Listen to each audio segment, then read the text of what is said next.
At the beginning of the story, we meet Ben and Laura, a couple that looks normal, happy even. But if you pay attention closely, there's something else there, a quiet distance, unspoken tension. It's their anniversary, and like a lot of people trying to fix something that's starting to crack, they decide to escape. Not just from the city, but maybe from reality itself. They plan a trip, a few days, alone, in the middle of the ocean. No phones, no distractions, just them, and whatever they've been avoiding. At first, it works. The ocean is calm, the sky is clear, they laugh, they talk. For a moment, it feels like they've gone back in time, to when things were simple. But then, something changes. Laura notices it first. Far in the distance, an island. Not on their map, not part of the plan, just there. Laura wants to go. Ben doesn't. And this is important, because sometimes, in survival stories, the first mistake isn't a storm, it's a decision. They anchor the main boat and take a small rubber raft to the island. And as they get closer, that uneasy feeling, it grows. The island is too quiet. No birds, no movement, just wind. And something else, something you can't quite explain. They step onto land, and immediately they see it. A hut, old, broken, but not ancient. Which leads to a question. How long ago was someone here? They explore. Call out. Search every inch they can reach.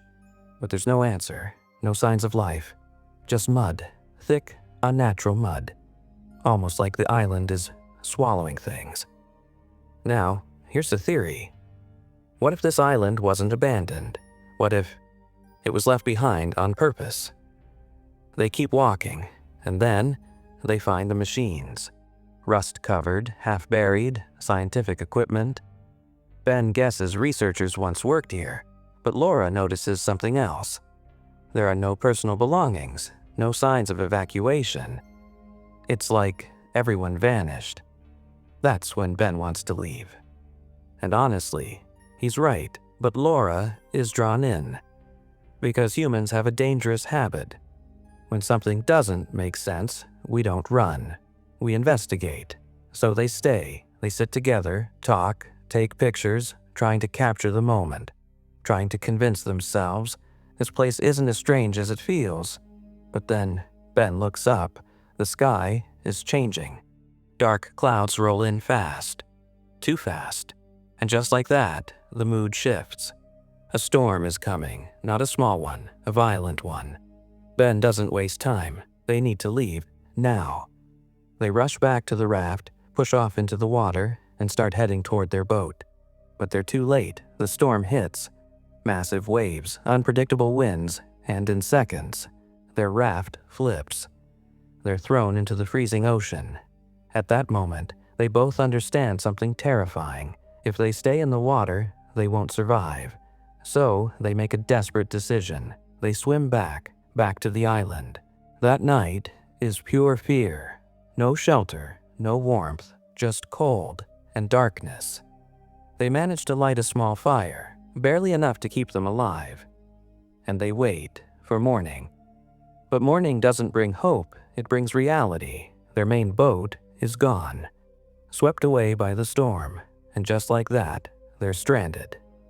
Now here's where things get interesting, because survival isn't just about strength, it's about decisions.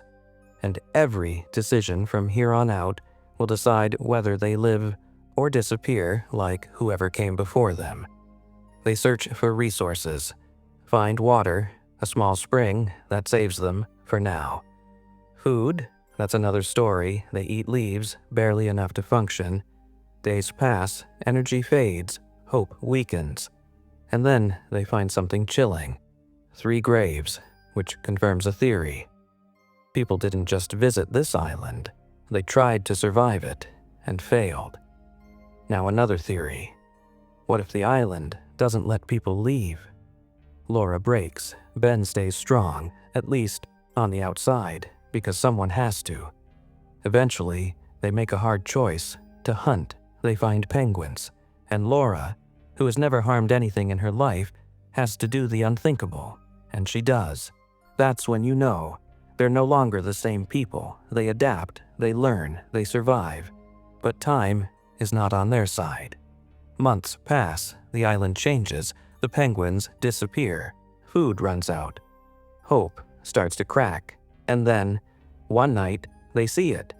A light, far away, a ship. This is it, their chance, their escape.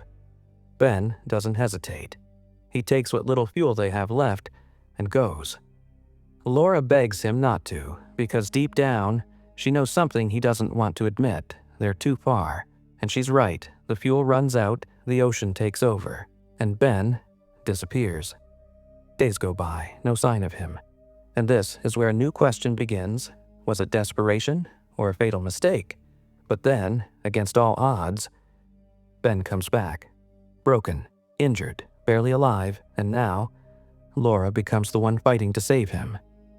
Time passes, they support each other. Slowly. Ben begins to recover. Another month passes, and winter is coming. The island starts to freeze. Laura knows they can't survive the cold. They have to leave. But Ben is too weak. He refuses. And this time, she doesn't argue, because she already made her decision.